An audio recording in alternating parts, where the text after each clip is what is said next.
Hello people! Ang lunch namin kahapon ni Belle ay itong whole chicken inasal na air fryer yung nilutuan ko. Baka inasal pa rin tayo kahit na walang uling, gamit lang yung air fryer. Sa mga tamad dyan na ayaw maglingas ng uling, ayaw magpabaga kumbaga ng uling, or bawal sa mga mausok, ito magandang gawin. Gabi pa lang, bago ako natulog, nagmarinate na ako itong manok.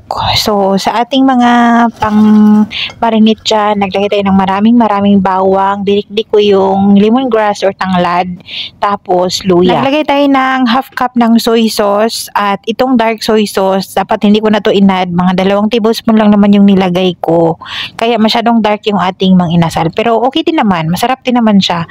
Then isang buong lemon, yung skin ay sinama ko na pag marinate. Naglagay din ako ng mga 2 tablespoon ng sugar, tapos maraming paminta. Hindi na ako nag-asin dyan, okay na yung lasa sa tuyo na nilagay natin, pero pwede kayong mag-add ng liquid seasoning dyan. And then yung ating whole chicken, kinat ko lang na pa butter cut. Basta ganun yung pagkahiwa natin. Then binabad natin yan overnight.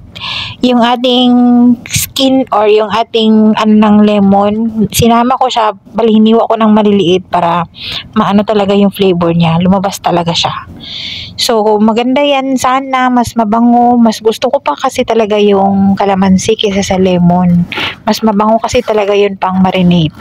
Tapos kinabiran ko lang yan ng cling film and then nilagay sa fridge. And then kinabukasan, 30 minutes bago kami kumain ay inilagay ko na yan sa air fryer. Yung air fryer namin medyo malaki, kaya sakto yung isang buong ganito na chicken. Pero kung maliit naman, pwede naman hatiin nyo and then dalawahin nyo na pagluto. Sa air fryer merong setting na chicken, so pinindot ko lang yan, then nag-add lang ako ng minutes, 180 degrees, and niluto ko yun ng mga 30 minutes. Yung marinade sauce, nagawa lang ko ng konti, and then gagamitin natin itong, meron tayong mga kinip ko na chicken skin. Naglagay lang ako dyan ng garlic powder at turmeric powder. Ilagay natin yan sa mainit na pan. Palabasin natin yung mantika. Maganda yan pang basting, or ilagay natin yan doon sa siniparate ko na marinate natin para yun yung i-brush natin. Tapos yung skin na natanggalan na ng mantika, crispy na yun, kaya masarap din yun sa suka. O diba meron na tayong chicken oil, at para magkalasa lang yung ating chicken oil, naglagay tayo ng garlic, paminta at bay leaves.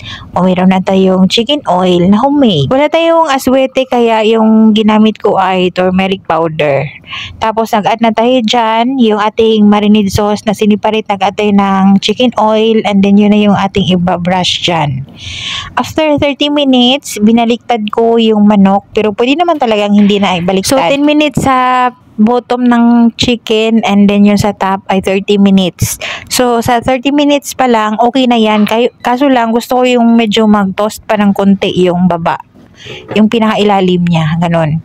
Kaya after 10 minutes ay okay na yung ating chicken, at para mangamoy lang talaga siya smoky, nagbabaga ako ng maliit na uling, and then nilagay ko sa loob ng air fryer, at nilagyan ko ng konting oil, and tinakpan ko ng foil, at leave ko muna yan ng mga 30 minutes. Pero pwede naman i-skip yun, optional naman yun, parang ikaw. Sa sausawan, wala akong sili, kaya sibuyas na puti, lemon, at toyo. Naubusan din kami ng malalaking kamatis at cucumber, kaya yung side natin cherry tomato, pasosyal, tapos slice na lemon para magkunting may kunting gulay-gulay lang sa ating plates. Yung ating sausawan na suka para sa ating chicharon, chicken skin. Tara kain, hanggang dito lang muna. Thank you so much for watching.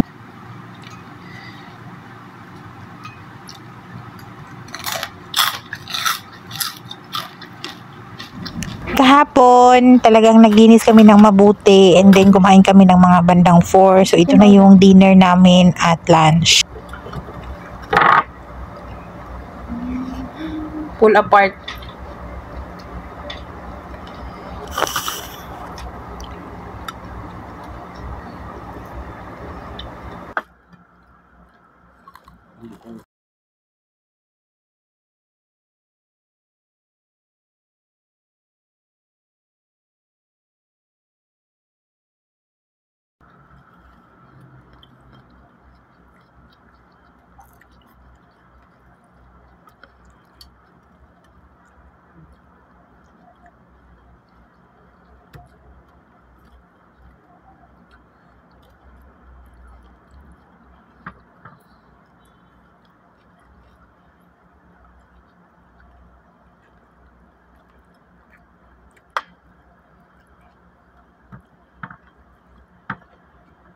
Sarap sana ito pag magbabad sa Sprite.